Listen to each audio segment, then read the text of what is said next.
Hello everybody, I'm back with another knife review. I got a Spyderco for you again.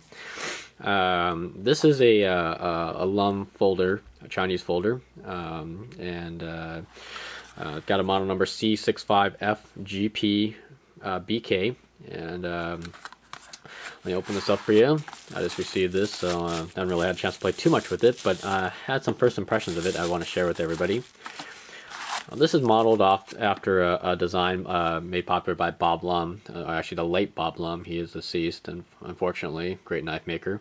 So first impressions are when I pull this knife out, it's really nicely felt. I mean, this is nice. It's a nice aluminum handle. It's got the foliage green coloring on it, and then here goes the blade right here.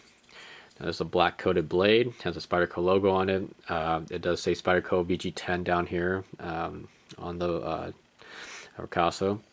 On this side you see the Bob Lum logo there, and here it just says Seiki City, Japan. So yes, this is an imported knife. Now I know a lot of you have mixed feelings about that. Some of you knife addicts just don't like anything imported. That's fine. That's your right. And I respect that.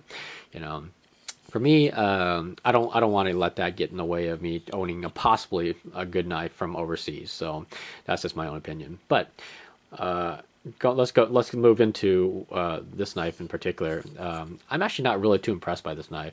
And I know some of you guys are, hey, I told you so. It's not a USA made knife. But I do have plenty of imported knives, and they're really, really good. So anyway, here's my reasoning for not liking this knife. So let's go into the liner lock really quick. So I'm going to disengage the liner lock here, move it up here a little bit. Now, I don't know if you can see that, but so this is what the liner lock looks like when it is not engaged. Now, I'm going to slowly open this. I want you to listen to this thing. Okay, you hear that? That's about as much as the liner lock engages if you open it slowly. Now, it doesn't fold, and I'm pushing on it, and it locks up tight. The tolerances are very good on this, but I don't know. I somehow really don't feel safe with that much keeping the blade closed or open. I mean, now I think it may be due to the fact that this is black coated and maybe a little bit thicker. Who knows? And that the uncoated blade may actually open a little better. But check this out though. Now I'm gonna disengage it again, and I'm gonna give it a little more force. Now you notice the liner lock actually engages a little further. Still not much, but listen to this.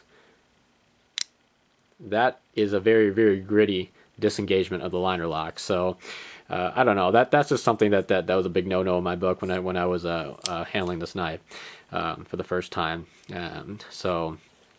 But you can flick it out, and of course the liner lock engages very nicely when you flick it out. So that felt really nice. But you can't just flick it out. It's not smooth where you can just flick out with no wrist flick. So that's about it. It actually didn't lock, I don't think. So it's just I guess it did lock. Yeah, so usually this is what you'll get if you just flick it out with just your fingers. So not, there you go. I think it's maybe getting a little looser while I'm playing with it right now.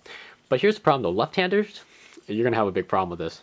See how this lack of a choil covers out part of the spidey hole, the thumb hole there, and see there's a cutout for it on this side for right-handers.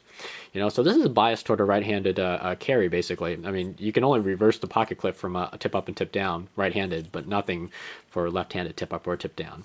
Now, lefties, when you open it, I got small hands and I'm having trouble opening this, but you can probably get it, like this and open it. That's cool, But when you open it, you'll notice that because of the choil here, it gives the righties a very huge advantage in pushing in the liner lock because there's a choil here, this cutout. No cutout on this side. So when you go to close it, I mean, you can still do it, but trying to flick it open, see, I can't even do it.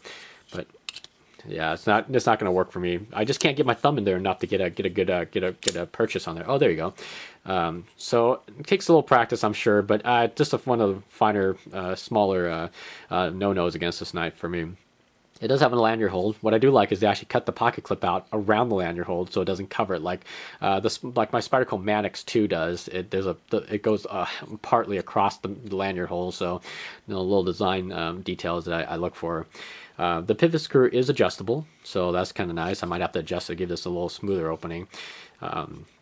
But all in all, this is about a little bit over a 3-inch blade length. It closed about 4 1/4 inches, I believe. It weighs in at 2.75 ounces, and there's I think the actual cutting edge is just under 3 inches, I believe, and then there's like an 1/8 of an inch for for blade thickness.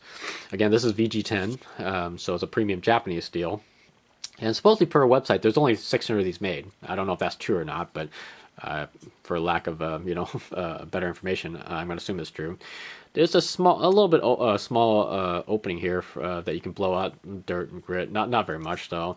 I mean, for the most part, it's a closed design. So here's the backspacer, big long backspacer on the back here. But I mean, it feels really nice. Don't get me wrong. I mean, I know I knocked this knife a little bit right now, but I have no doubt that this will snap to any kind of cutting task. Basic utility wise that you have.